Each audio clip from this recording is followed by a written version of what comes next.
To our special coverage on COVID-19. This is where we bring you all the update on the pandemic. Now, the figures are rising globally and nationally. Now, it is the second day of the enhanced testing and day 4 of our lockdown. How are we faring? You know, how is the security agency taking the whole thing? How are Ghanaians receiving this? What are authorities also doing? My name is Frima Dunyami. After this break, I will be introducing my guest to you, and then we'll have a discussion. Don't go away.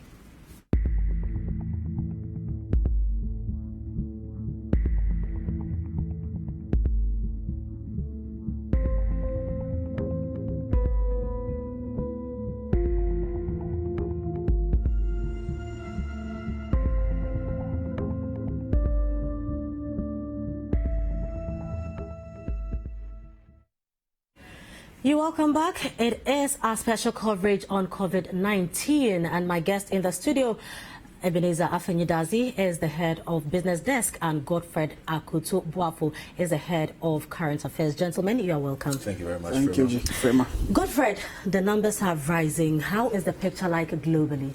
Well, it depends on how you interpret the numbers that are coming through. But looking at I'll give you a bit of perspective to some of the numbers, but let me just give you the global overview. Sure. For now, according to the Johns Hopkins tracker, which has become basically the most authoritative counter of the COVID virus count, we have a total of 962,977 total cases, that is globally. We have total deaths of 49,180 and 202,000 recoveries, which is also an important number. Every time we talk about the deaths, we don't talk about the recoveries, but the recoveries are also going up. And just to give you a country by country breakdown, at least the top 5 of the most affected countries, you have the US still leading now with 216,768 cases. You have Italy with 110,574, Spain with 110,238, China with 82,431, followed by Germany with 80,641. Now with the in a day in Spain. Now Spain follows with 10,000 deaths. France has 4,032 deaths. Hubei province has 3,199 deaths, but we must say that Hubei province, which is the epicenter, for those of you who have been following this, everybody knows that Wuhan was the epicenter. Wuhan is in Hubei province. This is no news to anybody by now. It's become a pretty popular town. We haven't had any death in Hubei province for over a week. So this number is a static number. Okay. Now you have 3,000 deaths in Iran as well. You have 2,921 deaths in the United Kingdom. Now I can give you a breakdown of the UK fatalities because that was given just about an hour ago by British authorities. They had given the numbers, but they hadn't given a breakdown of who was involved.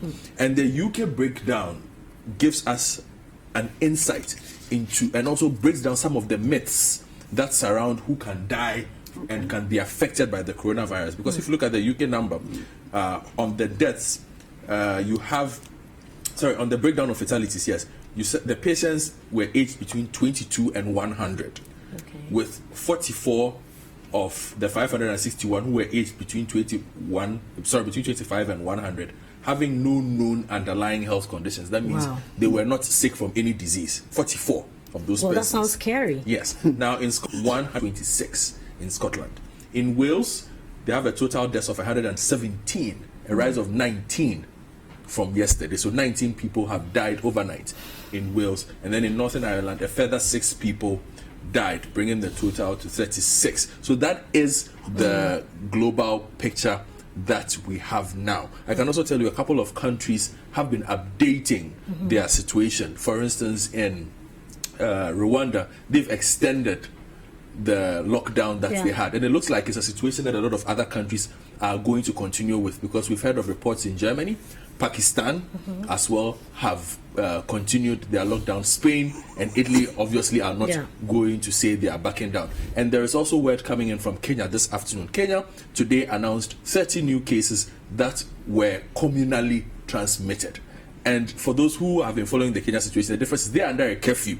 They don't have a lockdown. So you are allowed to go to work, but by 7 p.m. you have to go inside. But with 30 communal transfers coming in, it is a safe assumption to make that they will have a lockdown, because that is the upscale. They are not going to slow down on this. So just this is the perspective, an overview of the global situation now when it comes to the COVID. Later on, I'll talk to you about testing and where they want to move. Yeah, we'll be coming to the testing because, I mean, we are also doing that here in Ghana. Now, Eben, today we've had an update that we've recorded some 9 more cases, shooting our case count to 204.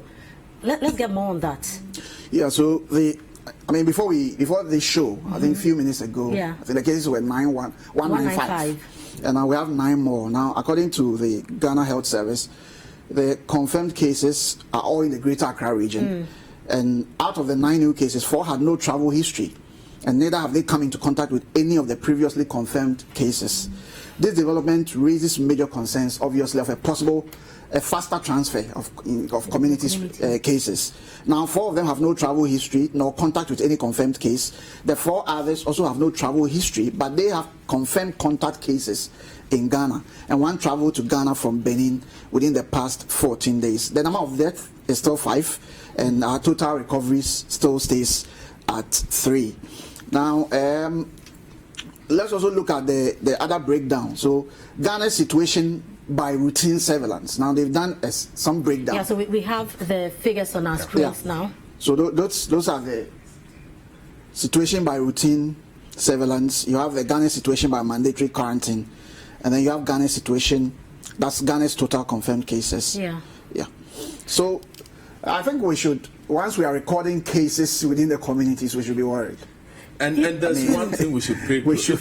You know, Eben and Frima, if you look at the breakdown on the routine surveillance, critical condition has changed to 2. Which is positive. Yeah. No, critical condition is not positive. Critical condition means these are persons who are near death. But what was the previous figure? That's what I'm asking. It was 0 to 2. Then that's worrying. Exactly, with 5 deaths.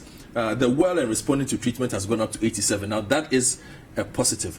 But, of course, room for concern with the 4 persons who have no travel history, but they say they are contacts of confirmed cases, so that has come up. No. The first 4 have no contacts. I'm saying the first 4. Yes, there are 4 persons who have not moved anywhere, so that gives room for concern, because previously we had 3 of such cases, so that means put together we now have 7. We now have 7 of those cases. Community cases. How worried should we be? You know, because we're always kind of priding ourselves with the fact that we are the cases we are having. You know, we've not really had any kind of community spread, but it looks like the numbers coming in are a bit scary. I mean, how should we handle this? I think that, at this point, if you are able to detect the case, that in itself is a plus. Because if you don't detect, it's a bigger danger. If a person has it and hides it over time and then expresses to others, then you are worried. Now, if you're able to detect the cases, it helps, because then you begin to do tracing. Automatically, you manage the cases and you start treatment. And if most of them, I think even if you look at so far, a lot of our cases are actually mild. They are not, you have the mild, moderate, and you have serious or critical. Most of our cases are mild cases. So if you're able to find the cases early and they are mild cases, that in itself makes your job of treatment and case management better.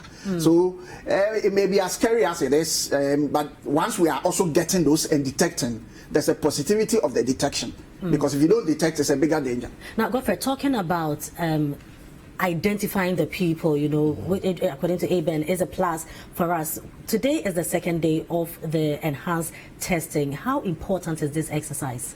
This exercise is very, very important. Now, if we take the example of the countries that have done this, let's take a place like Korea. Let's take a place like China. Let's take a place like Singapore. Let's take a town in Italy called Veneto. And the Veneto example is one that I would want a lot of our readers, a lot of our audience to pay attention to, because of the provinces in Italy that are struggling. Veneto really is not one of those, even though they are next door neighbors to Lombardy, which is the worst hit area in Italy, one of the worst hit areas in the world as we speak. Now, what this allows you to do, basically, is to pinpoint and also know the scope within which you are working with. What this allows you to do is to plan regarding PPEs. What this allows you to do is at least reduce the number of people these persons can come into contact with, and also find those they've been in contact with. So this particular exercise that is going on in parts of the country, we have Ayawaso West District, we have Kaswa happening. It looks like it will be expanded because the cases are also expanding. So I will not be surprised if we hear, for instance, that they are adding the northern region and the upper regions where we've also recorded some cases. But this particular exercise that is currently ongoing, if you look at the baseline of what other countries have done, and it's good that we are learning these lessons from those places, it is important that we do this expanded surveillance that we by sending your comments and questions to 0550585832 0550585832, and let's hear you as well. Now, even if you watched CNR yesterday, we had stories on the enhanced testing. Now, you realize that some of the places that the officials went to, the people were not home. Now, this brings my mind to what kind of coordination is being done. Do the people know that the officials will be coming there? What kind of communication is going on? Or they are just trying, going around and see who is available and then we test? Is this properly planned, and would it achieve what it's supposed to? I've always had an issue with how we implement ideas. A lot of the times we get the ideas right, we get the policies or programs right. Implementation always becomes a challenge somehow. I mean, I do not know what work they started even doing within the communities, because I think that if you are even coming to test people, if they know what we are fighting, they should be excited. Yeah. If they are coming to test us. So I think that if you do like maybe a community engagement kind of, within that process, you either you run some announcement or you use some communication vans and let people know that, okay, we are about to do this, that you don't spring a surprise in a certain way, then you find people available. Because otherwise, it's a bit weird that you can't just jump on people and say, we have come for a test. Yeah. Because also don't forget, they need to give their consent. You can't force testing really on people at this point, unless that somehow is captured within the law that was passed. Godfrey, I don't think so. That it should be voluntary. Yeah. So the testing, so people should willingly agree to want to do it. Even at this point? Of course. But my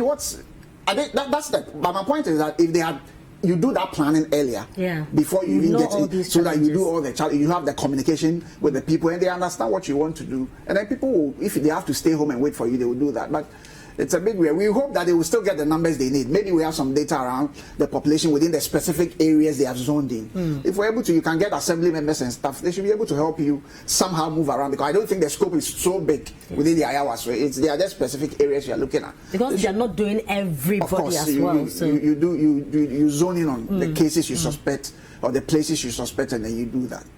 But there are also lessons to be learned. Eben makes a fantastic point, and this difficulty with reaching persons for contact tracing is not a unique Ghanaian problem. If you follow what is happening in other countries, Canada, for instance, is undertaking a very similar exercise almost on the same timeline as ours, and they are having real problems with it. In fact, there's been criticisms of authority that they are not being aggressive enough, because they also sometimes show up and persons are not there. And the same points Eben makes are what is being repeated there.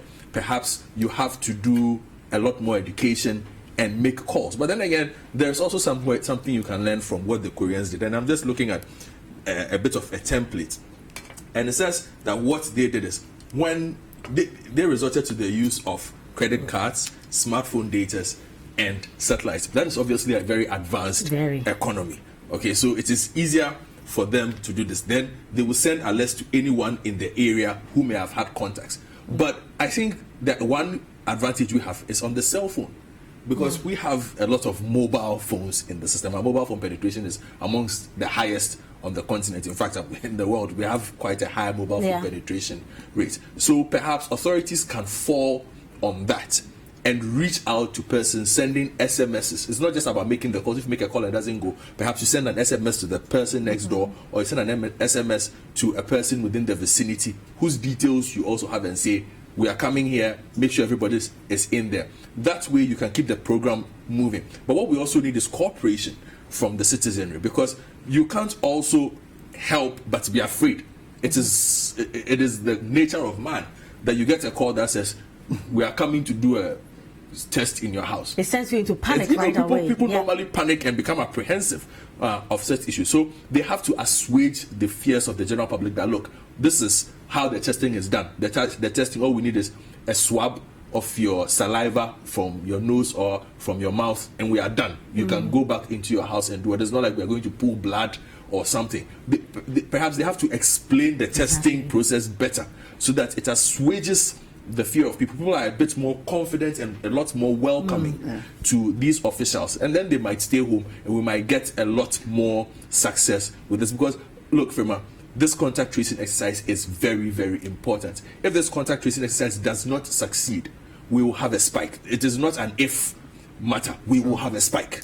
Now, so would you say that, I know that we always say that better late than never, but looking at how time has elapsed and now doing these testing and still trying to contact people, should we be prepared for more cases? Are we going to be looking at very high cases because people are already out there and we are now trying to find these people? Well, I think that is a point that even when you listen to the weekly briefings that happen from the Ministry of Information, it's a point that they always like to harp on, that we will get more cases because we are testing more. And let's also be clear about this. For instance, I read the case situation coming in from Guinea, where they are, the cases are very low. But the truth also is that they are not testing. So if you're not testing and you have 2 or 3 and you are patting yourself on the back, you're not doing anything. But that's more dangerous. Exactly. And again, I make reference to, in the second week of this, for instance, in Germany, you had Angela Merkel, the Prime Minister, speak to the nation immediately and say that 70% of this country will get this virus. Prepare yourself. Okay, so everybody in the country is aware of the situation. And I think our information ministry is doing a good job of telling people that the numbers will go up. Why? We are testing more people. If they are looking at testing, over 30,000 people, we will be lucky and happy if nobody tests positive. But the reality also is it is not going to happen. We will test positive cases. Eben, it is day 4 of the lockdown. So from Monday till now, what has been your assessment of the exercise? Well, there have been ups and downs. I mean, I've been quite surprised sometimes because, like, I said the last time that I've never seen anything like a curfew or close to it before in my life. Some may have experienced in Ghana for other reasons, like in the north and other places where they've had issues. So when I got out and saw almost an empty street, I was a bit surprised, So I think that generally, this compliance is actually higher. Of course, there have been a few unfortunate instances where you have people either being stubborn or not really understanding the directives. So which one do you think it is? People not understanding or being stubborn? Because when you listen to, for instance, the market women, they just don't understand why they come to the market and people are not coming to buy, because according to them, the president said that market women are supposed to go to work. So they have a certain mind that it will be business as usual for them. So there are two scenarios, and you cannot measure which is more than the other. Misunderstanding is there. There are people who genuinely want to beat the system somehow. I mean, these are just 2 scenarios. But also, let's not forget that the misunderstanding is not just on the part of citizens. I think some of the security personnel themselves don't understand portions of the directives. Why do you say that? They are pusher. Because, for instance, we covered a story of somebody who was opening his grocery shop and he was beaten, he was assaulted. A grocery shop is food, so it is exempted. So there are obviously cases where some of the personnel do not understand these things, and we can't pretend. Let's be truthful. We know probably they have good intentions, of course, because this concerns everybody and this puts everybody in danger. But of course, no matter how hungry you are, you don't chew your tongue. So I think that this idea that people are stubborn, so let's deal with them in the harsh way, that's for me, that's been the unfortunate scene for me. But I think that generally it's been okay, and we need to deal with that. You talk about that and you have some Ghanaians saying, oh, don't worry, people are stubborn, they have to be beaten. But you see, we can't normalize violence. It's a dangerous thing to do. And we have appeared to live with this for so long, and we think it's okay. It is not. Let's not forget that because of this pandemic, the president was in parliament, passed a new law, imposition of restrictions bill. And the bill is meant to enforce the directives. So it is not up to a policeman or a soldier to go out there and interpret what punishment a citizen gets for breaking the law. This is so clear. So I think that for me, that is the part we need to deal with. You will tell me that, okay, we should also advise the Ghanaians, they should, and you see, don't forget that we had an instance, for instance, where a video of a senior officer who was educating people, because some genuinely are ignorant. The ones who are stubborn, they need to be dealt with in the right way according to law. But I think that on the whole, it's getting better. If you notice, every day improves. For instance, the first day I was coming to work, I got one police officer checking my card. Yeah. The second day, I got about 5 checkpoints, and they all checked. My thing that is, it will pick up, it will get better. Don't forget that the natural human instinct, human beings are meant to move. So it is never easy to restrict people anywhere in the world, and it is not a Ghanaian problem. Indiscipline is not Ghanaian. It is a global problem. It's a human trait. So let's stop this thing and making it look like it's a Ghanaian thing. It's not. Let's have a way of dealing with it so that we are all safe. Okay, Godfred, I'm going to come to you because Eben thinks that the security people themselves do not understand. I want us to watch some of them. Well, I mean, we are talking in general terms. So if even one person does something, we consider them the security. I know that there are some good ones there. So I want us to take a look at this video of a lady complaining bitterly with her experience with the police people. And then when we finish, Godfred, I want you to tell me how the police is handling this, or how the military is handling this, or how they should be handling this. So let's take a look. Hello. Hi, guys. Please, I need some assistance. If someone can assist me right away, because already business is very bad, and if we are going to be frustrated at this point, we might as well shut down and do a total lockdown, because this is unreasonable. I am the owner of the restaurant. I have sent my dispatch rider to go and pick 1 kinky and fish plate. It's been 2 hours. Customer will not understand how 2 hours later I have still not supplied my kinky and fish. Here is my ID. When the Minister of Information came out at the last briefing on Sunday, he said that all restaurants that are exempt must create their staff IDs. Under the circumstances, there are no printing houses. This is my Jamrock ID. As a director, this is my ID. It has my name. It has my director. Who am I reporting to? I'm reporting to my page to find out who has the directive. Someone can send it to me right away. Minister of Information said all restaurants must have a staff ID, and that is what you must have to move around with. Right now, we don't do a dine-in service. It's only takeaway or delivery, and that is what we are mandated to do. If anybody knows of a permit, a written permit that you must have before you can get your dispatch rider to move, please, someone send it to me right now, because my veins are about to burst. My veins are about to burst. My business is collapsing right now, and I have 1 order of kinky and fish for 2 hours, and the dispatch rider is held here for 2 hours at the underbridge because his ID is not enough. Who has the permit? Someone should send it to me right now, please. You know my number. You have me on Messenger. Someone should call right now. Businesses are collapsing. Where is the permit?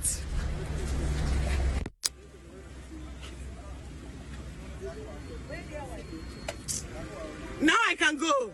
Now I can go. 1 kinky, we are not even selling anything. 1 kinky and fish deliver. Now the guy needs a permit. Now I can go. Thank you very much. Ridiculous. Ridiculous. Let's exercise a little measure. A little measure.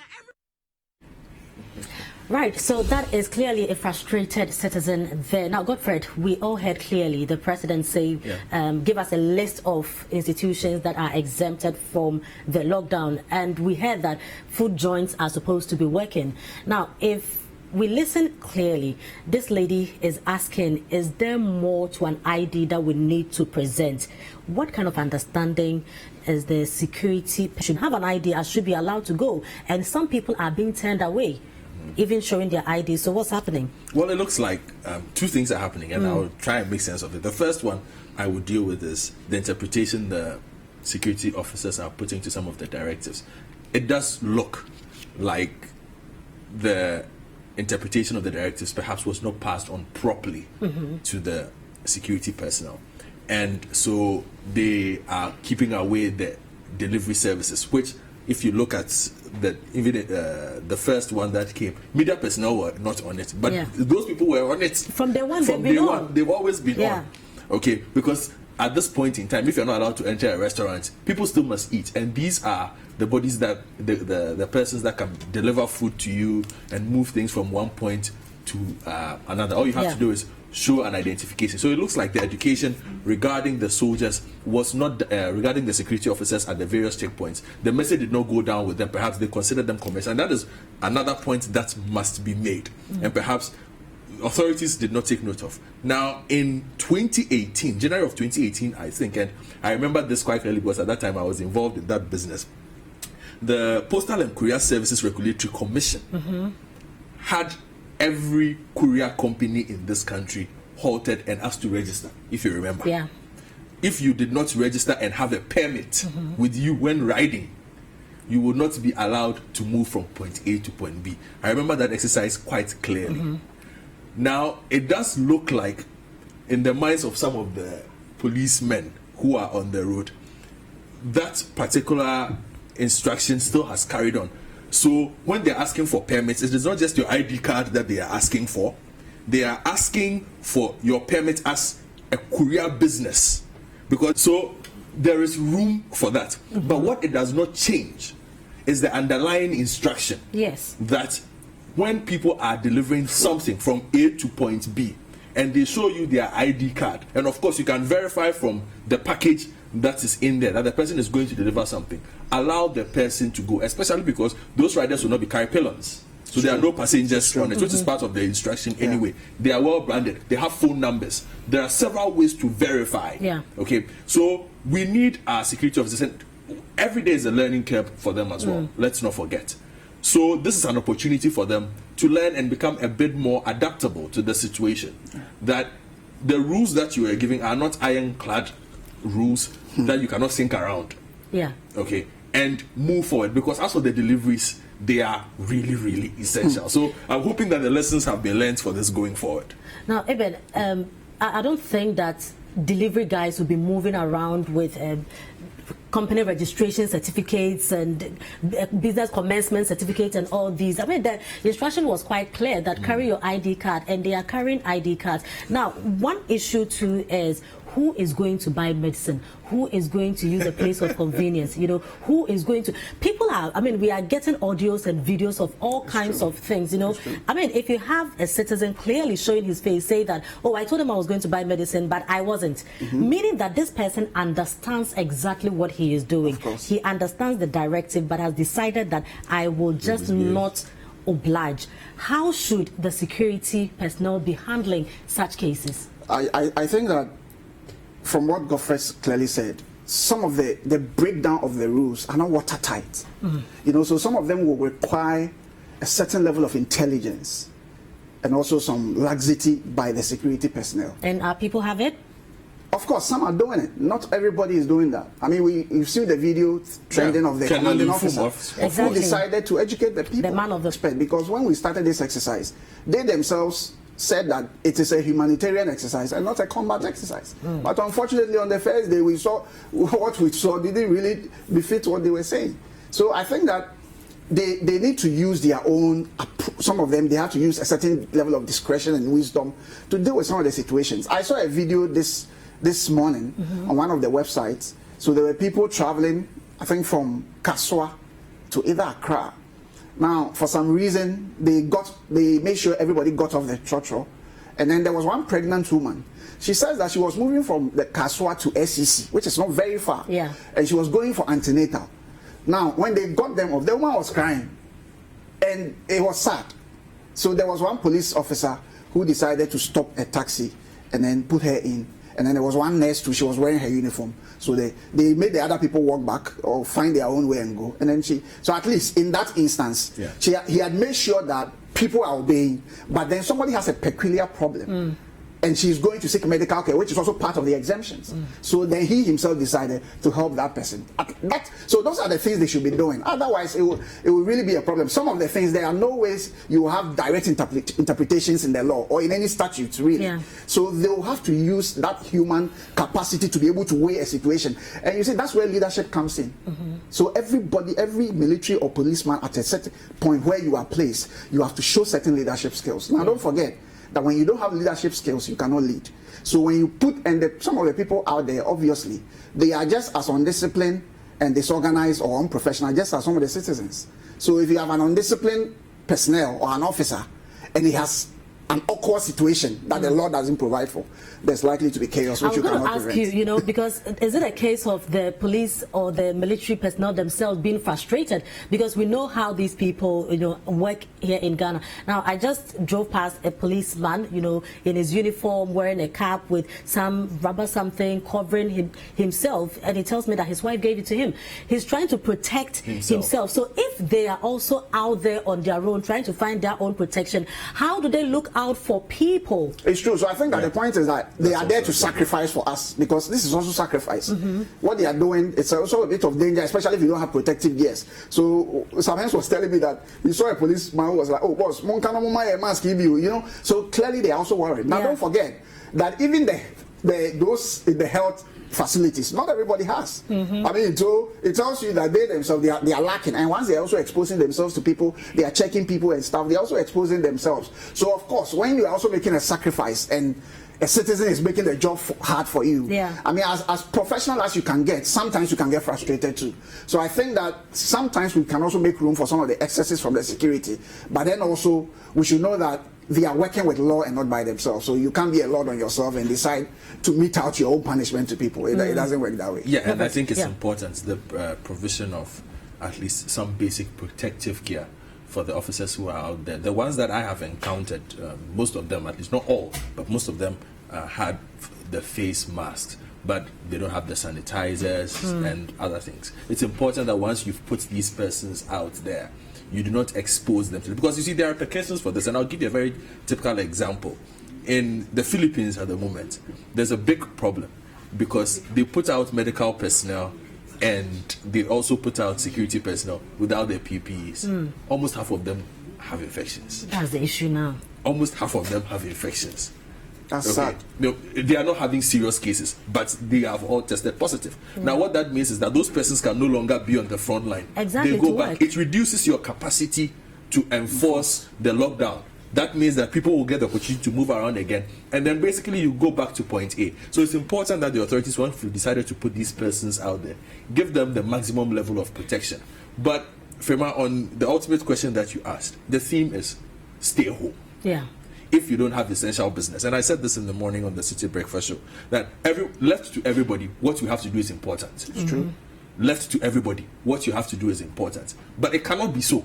Everybody cannot have everything important to do. Yeah. So simply stay home. When it's time to get the food, go and get your food, go home. When it's time to buy drugs, do that and go home. Apart from that, stay home. You see, because if this thing over, you don't stay home, and I keep telling people this, after 2 weeks there will be a review.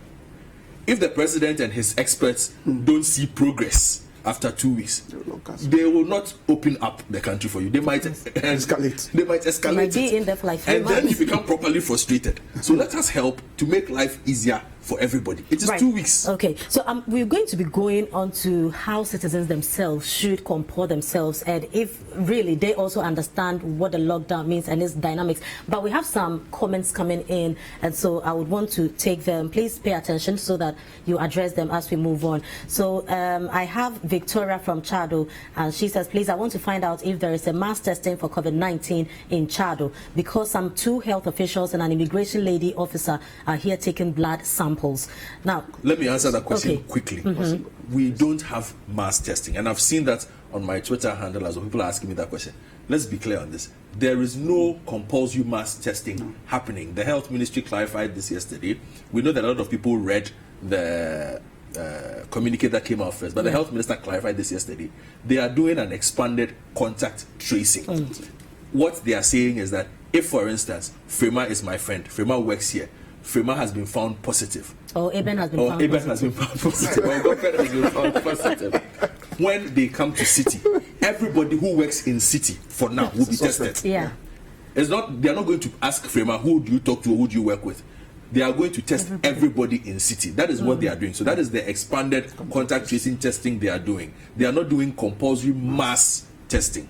So it could be that this person has been traced in the line, and going there. Right. So please, when will those of us whose monies are with fund managers and savings and loans companies receive payment? This is coming from Albert Tema. I mean, like you said, everybody's case is very important. Yes. Because lockdown without money is that's very There's a deadly. statement out today from the receiver, Mr. Eric Nipa, on this matter. So basically, I think almost 1 billion Ghana cedis has been put out. They've expended a bit. They have 80 million more to go. That is going to be paid out in bonds and financial instruments. So if they have Albert's contact, Albert, they'll be in touch with you. But you can also check today's daily graphic.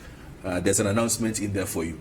All right, so now, good afternoon, Ferment team. You are doing a very good job with regard to this pandemic. The Information Minister yesterday clarified on the point of view with Bernard that the surveillance team is not undertaking mass testing, but what he called enhanced contact tracing. Also, the fear of the people could be attributed to the stigmatization they foresee concerning this COVID-19 outbreak. Some frontline health workers have already started suffering this. Barbie Honki from Agna Swedru in the central region says, please, I think the government should send some people all around the country to be creating some kind of awareness and to make the testing to all people, not only to these contact tracing, so as to help minimize the spread of this deadly disease. So what he wants is, everybody should be tested. Now, with regard to routine... Let me, if you give me a second on that. Sure. It is not possible. It's not. It is not possible to test I think that has been said over and over and over. No country has done it. Exactly, because we don't even have what it takes. The testing material is not even available in that number. Yeah. So it's not possible. Right, so with regard to routine surveillance of COVID-19, I think Ghana Health Service should further segregate the data to indicate number of community spread at the website for Ghanaians to know exactly where we are heading towards. And also, please, does it make sense to highlight his picture or her picture to help accelerate the arrest? Now, many banks, this is coming from our page 8, many banks and companies are donating to support coronavirus, but foreigners are enjoying it. Just imagine Guineans, Togo, Burkinabes have been rejected by the nationals, feeding them and clothing them. What are we doing to send them back? All right, so that's not too clear. Now, with the respective traditional council to limit, if not regulate, the movement of people within their territories. For example, the Sunya Municipal Assembly, together with the Assembly, has placed a temporal ban on the sale of non-food items. And please, Godfrey, the government has done little to help us in these times because the hand sanitizers prices aren't regulated. So that alone is a big issue. They should forget the elections and just make bold decisions to change things. Secondly, our leaders are not being proactive but reactive instead, because if you look at the policy, there are more things we can do locally to help ourselves, but we are waiting until the worst happens before government comes up with an idea. And this coming from Kofi in Tamale. Just 3 days of lockdown, night nurses are forced to endure more hours of working since arriving staff are challenged with transportation, especially for those staff who use commercial vehicles. Now, so this coming from Kobe Blay, and he is a concerned nurse. And I think this is a genuine case. All the health workers are struggling, especially those who don't have their own cars. They are really struggling because there are very few commercial vehicles that have decided to work. Very few. So you go and you get out, you struggle. When you are going to work, you struggle. When you are coming, you are struggling. If you have the means, you want to take Uber, but how long you want to take Uber because there are financial issues. Yeah, it's really a challenge. So that's why people were saying that government should have probably considered making use of the Ayalolo buses around this period and the MMT buses. I think we should have had that consideration somehow. Right. We should have. I'm going to allow you, but talking about Ayalolo, I think they also have a concern. So the Greater Accra Passenger Transport Executive GAP team managers of Ayalolo have grounded the buses temporarily due to some losses the company has been incurring in the last couple of days following the social distancing protocols announced by the president. Now, according to the management of the company, the bus currently takes 25 passengers as against the 89 full capacity setting, leading to huge losses. A visit to the Kimbu bus terminal in Accra showed an empty terminal with only security personnel and few buses on site. So Public Relations Officer of GAPTI, Citi, tells Citi News they are currently awaiting a response from the Transport Ministry to decide on the next line of action. We have the video, so let's take a look. We'll be back to discuss this. Sometime last week, the Ministry of Transport announced certain directives involving how private transport operators, including Ayalolo and Metro Mass, would organize their services to ensure social distancing. And so consequently, what we did in Ayalolo was to agree that we will take 25 passengers. Now, you will know that the Ayalolo bus can take as many as 89 people, 39 standing, 40 or more. And because of social distances, we've decided not to even take full capacity seating. 25 passengers should sit. Now, you will know that 25 passengers, the revenue stream will be less. And so what we did was to make a proposal to the Ministry of Transport. As a matter of fact, they actually requested to see revenue projections to see how much money will be generated out of 25 passengers. We are not working this morning, but the truth is that our buses, our drivers, or all personnel are all on standby, waiting for the signal to get back on the road. But as we speak right now, we have not heard anything. We're just waiting, and we keep waiting. As and when the support comes, we'll roll out the bus. Right, and so you've heard what Ayalolo is also saying. Now, Godfred, did we not anticipate this? You know, a texter or a viewer just sent us a message that it appears our authorities are being reactive instead of being proactive. Now, if you look at the Kayaye problem, for instance, and now the nurses are also frustrated, did we not think through this? You know, coming up with a lockdown, giving people limits as to movements and all. How are the nurses supposed to handle this? And other people who genuinely have to be out there. A few things. Yes. Nobody has a perfect plan for dealing with this particular situation. Nobody has a perfect plan.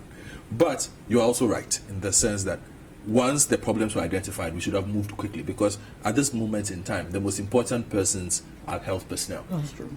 And the security persons. Okay. So if health personnel cannot move from point A to point B, you have a problem. So the big question should have been, how do we solve this? We don't leave this to market forces, like we have left everything else to market forces. When it comes to taking up the movement of the health personnel, Ayalolo should not have been instructed to just say, take 25 people and continue with your business. There should have been a definite plan that said that, okay, Ayalolo, you have 200 buses, 100 go to Kumasi, 100 stay in Accra. With the 100 that's in Accra, 20 you are here, this you are here, because we don't have really long stretches in Accra anyway for these health personnel. And the numbers are not that big. Okay, so they can handle that kind of movement and stay viable. And at this moment, government is raising money from all kinds of places. So when you spend the money on moving health nurses now, it will not be counted as wasting money. Of course. It is essential services. It is essential cost. So all the money that we are scrambling for, to buy ventilators, to buy PPEs, moving health personnel is as important as buying PPE. Who is going to use the PPE, by the way? Exactly. So at this point in time, government should have caught up with the situation and moved into a strategy where the movement of health personnel is no longer left to their own, devices. Government should put in place a plan. Don't let the situation run too far away from you. It's getting out of hand now, but they should arrest the situation quickly. Make sure Ayalolo gets back, because you see, the important thing about Ayalolo is this: you can control what happens on Ayalolo. Absolutely. When you tell Ayalolo drivers take 25, do not take 30, as compared to the trotro drivers who are obviously flouting the rules. And this is what we need to happen. What will happen is, once this is done, the company will be safer. It will be in better hands. It will not have been wasted money. Ayalolo belongs to all of us. Even though it is registered as a private entity, we all know what Ayalolo is. Okay. So you would not have wasted the money. You would have found a decent way to save lives, move health professionals, and save a company that is really essential to the movement of a lot of citizens in the country. So this Ayalolo situation really is an urgent one. Hopefully by Friday at least, they should have found a solution to this problem. Meaning tomorrow. Eben, is government itself overwhelmed, with this whole thing? I understand that we are not in ordinary times, but looking at the way we are handling everything, are they too overwhelmed? Well, I think everybody is overwhelmed globally. I've said that there are situations that can take you either natural or whatever. This one could be another natural situation anyway. I mean, and when it takes you, no matter how hard your system is, you can be overstretched. And we have seen this. This is so clear. We have seen how systems are overstretched. In the US, health workers are crying for PPEs, just as we are crying here. They are not getting. You know, so obviously if the superpowers are struggling, you should know that you are really down there. So obviously we'll be overstretched, which is really, I mean, it's not too rare because that's the human strength. I mean, there's a level we can go, and we know we don't have the strongest of systems. So I think that we'll be learning as and when the issues come, and then when the problem, because sometimes you can't fix what you don't know. So once the problem emerges along the way, you find a solution and then we solve. So I'm hoping that once this has emerged, we'll realize that, okay, then this is a problem. Let's find a way to deal with it. I mean, after we made all the noise about the Kaya and we went to get them to return from their journey that they wouldn't go, eventually we are trying to find a solution, you know? So it's a problem that we should have found a way to think about before the lockdown, but we didn't. And then now we've realized that it has come to us and we are finding a way to deal with it. So I think that if government then becomes like a Kausa that it doesn't deal with the things that come, then we can blame them. But if the problems come and they make steps, they make attempts to deal with it, I think that's fine. We can't beat them too hard. Right. So we are all overwhelmed. Everybody is frustrated. And so how should citizens, you know, behave? Especially in this time, it's lockdown, but you find people out with all kinds of reasons. People are just bored, but must it be boredom? Must you act out of boredom, you know, instead of knowing that, look, like Godfred said, if we do not abide by this 2-week lockdown, we probably might be in this for the next 2 months, the next 3 months, and then what happens? Should we be sacrificing now as against going out there to die? How do we behave? That's a possibility, but you know, I think that what we need to know is that there is no 100% compliance to rules anywhere in the world. It doesn't happen. But must it be too many? We can appeal to people. We can appeal that people should know that this is a critical time. And people also need to know that, you see, for me, sometimes when it comes to compliance or discipline, it is linked to systems. Compliance is linked to systems. If you don't have the system somehow, and they are not solid enough, you'll find people easily becoming indisciplined, and that's the challenge. But at this point, we will appeal to Ghanaians that we are all in this together. It's a danger. Sometimes you think it's so far from you until you find somebody so close who has gotten it. Then you realize that it's not as far as I thought. You know, so people need to comport themselves. If you don't have anywhere going and if there's nothing serious you need to do outside, just stay inside. Strangely, I see that within the communities, there's really not that much of enforcement. Because in my area, when I step out, I see people do all kinds of things outside, and I'm a bit amazed. Yesterday, I got home very late, and I saw people gathered, about 10 people somewhere in the evening, seated together, and they were chatting. I'm like, is there really a lockdown in this country? You know, so I mean, you see it so much on the outside, on the fringe, on the roads, but within the communities, we really need to check. I mean, that's the challenge. Then that also tells you that there are people who are still not really aware of what it is. There are those who are aware and they decide just to be careless. You know, there are careless people. And there are people who decide that, for me, my faith says that I'll never get this disease, so me, I don't care. I mean, all those ones are there, and they are realities. You know, and so those people, when they flout the rules and you have the systems, you let the systems deal with them.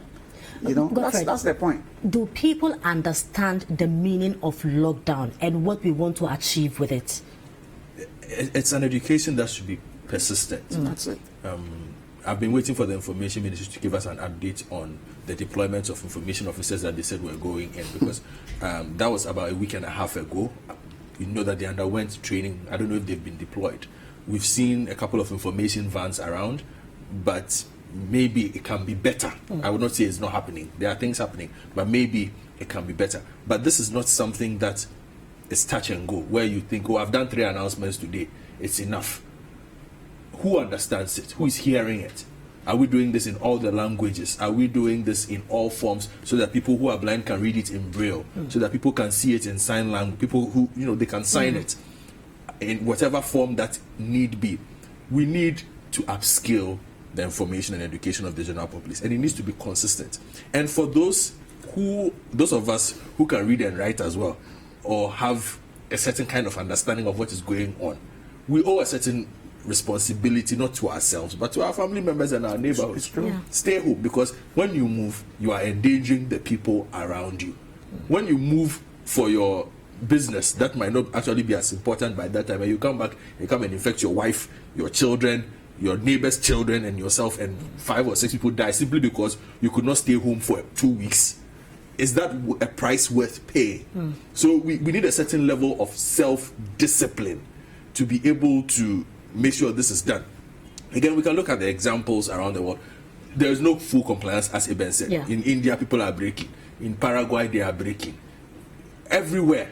But in the places that they are complying properly, they are the places where you have 3,000 people dead, 4,000 people dead, with 100,000 cases. You know why? Because they've realized that it's important to stay indoors. Because they are staring death in their face every single second. Yeah. We still seem to think it is far away from us. It's fashionable to tweet about a death here or a death there, but we seem to think that, oh, this is still not near us. The disease is here. It is only, our fate is in our own hands. The only way this disease stays away is if we stay home. They bet you, if we decide to go back out, you will get the spike. And the data does not lie. The modeling does not lie. Every place, and I'll give you a very typical example. There's a state in America called New Orleans, Louisiana, very popular. Now, as of last week, Kramer, they didn't have cases. They had been told, behave yourselves, don't do this. Then they went and organized Mardi Gras, which is their annual procession. Those who know it know it. 100,000 people on one street. It's like what we used to call the Osu Street Carnival. Yeah. That's what they did. Within 2 days, they had the highest growth of COVID cases in the world. Now, if I take you to the John Hopkins, they have a place of honor, if I can put it that way, on the total death list. New Orleans is here. When we are talking about countries, we talk about a city in America. 115 deaths since last week in the state of New Orleans. Yeah. That is what will happen. People need to take this seriously. Stay home. That is all. Right. So, Eben, all of us, authorities, security personnel, Ghanaians in general, how do we all ensure that the lockdown works? Because we want to put a stop to the spread of coronavirus. How do we all take up responsibility and make this work? I think basically you need to, the self-discipline is key, which is first. I mean, some of us here, we are working because we are exempted and we are a critical, essential group. We have also slept home. So it's not fun being out really at this point, because let me tell you something. 2 days ago, when I ran to the kitchen, I was so busy that the food had run out. For 1 hour, I was calling these pizzas their line. It was busy for 1 hour. I was shocked. Yeah. I checked restaurants. There were no food. The restaurants around, it was closed. It's tough for everyone. I mean, even those who are working, because there are services you won't find because of the lockdown. There's no food so around. it's not easy for everybody. So we need to have that understanding, and then let's win this together. But then what should make us scared is that if those with the strongest systems and resources and muscle, financial muscle, are struggling, we know our situation. Let's not pretend. We do not have the systems to contain a mass community spread. That is a fact. So our best bets are the hygienic measures, the personal hygiene measures, the social distancing, and the restricted movement. Those are our best bets.